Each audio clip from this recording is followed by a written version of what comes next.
চলমান Indian premier লিগে Eden গার্ডেন্সে দ্বিতীয়বারের মতো পরাজিত হয়েছে কলকাতা নাইট রাইডার্স। ঘরের মাঠে লখনৌ সুপার জায়ান্টের বিপক্ষে আজ ৪ রানে পরাজিত হয়েছে আজিঙ্কে রাহানের দল। ৪৭২ রানের টি-20 ম্যাচে কলকাতা নাইট রাইডার্সের পরাজয় ৪ রানের ব্যবধানে। ঘরের মাঠে কলকাতা নাইট রাইডার্স কেন এমন পরাজয় বরণ করে নিতে বাধ্য হলো, কেন বা লড়াই করে শেষ ওভারে পরাজিত হয়েছে সেই কারণ খুঁজতে গিয়ে বেরিয়ে এলো ৫ কারণ। যে ৫ কারণেই মূলত আজিঙ্কে রাহানের নেতৃত্বে আজ লখনৌ সুপার জায়ান্টের বিপক্ষে পরাজিত হয়েছে কলকাতা নাইট রাইডার্স। কলকাতার হারের কারণগুলোর মধ্যে রয়েছে বোলিং ব্যর্থতা। কেকেআর বোলারদের পারফরম্যান্স প্রত্যাশাবত হয়নি। হর্ষিত রানা, স্পেন্সার জনসন, সুনীল নারিনদের বোলিং পরিকল্পনা সঠিকভাবে বাস্তবায়িত হয়নি। বরুণ চক্রবর্তীকে তেমন কার্যকরী মনে হয়নি আজকের ম্যাচে লখনৌর বিপক্ষে।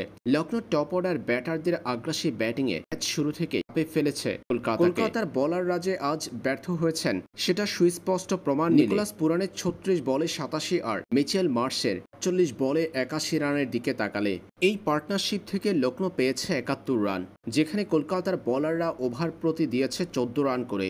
আজিঙ্কে রাহানের দুর্বল নেতৃত্ব কলকাতার হারের জন্য দায়ী কারণগুলোর একটি। দলের স্ট্রাইক বোলাররা মার খেলেও আন্দ্রে রাসেলকে রাহানে বোলিং আক্রমণে আনেন অনেক পরে ১৬তম ওভারে, অথচ বল করতে এসেই মার্শ পুরানের জুটি ভাঙতে কার্যকরিতা প্রমাণ দিয়েছেন আন্দ্রে রাসেল। অভিজ্ঞ আন্দ্রে রাসেল ভেঙেছেন মার্শ ও পুরানের জুটি। এছাড়াও ভেঙ্কাটেশ আয়ার কিংবা রমানদীপ সিংকে বোলিং আক্রমণে আনার পরিকল্পনা করতে পারেননি আজিঙ্কে রাহানে, যেখানে আত্মবিশ্বাসের ঘাটতি ছিল কলকাতা অধিনায়কের। কলকাতার হারের জন্য দায়ী আজিঙ্কে রাহানের আউট। ম্যাচের অন্যতম টার্নিং পয়েন্ট ছিল এটি। বড় রান তাড়া করতে নেমে বেশ ভালো শুরু করেছিল কলকাতা, তবে ৩৫ বলে ৬১ রানের ইনিংস খেলা আজিঙ্কে রাহানে থামলেন শার্দুল ঠাকুরের অসাধারণ বলে। তিনি আউট হওয়ার পর কলকাতার ইনিংসে ছন্দ পতন হয়েছে।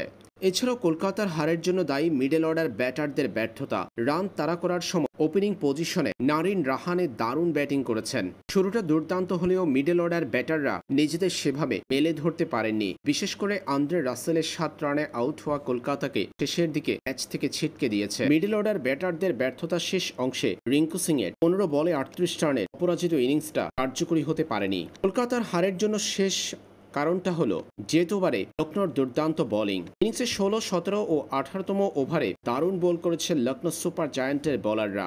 শার্দুল আকাশদীপ কিংবা দিগ্বেশ রাঠিরা দারুণ বোলিং করেছেন ডেথওভারে, যেগুলো চাপ তৈরি করেছে কলকাতা নাইট রাইডার্সের ব্যাটারদের উপর। হারের জন্য অন্যতম কারণ হিসেবে ধরা হচ্ছে এটিকে।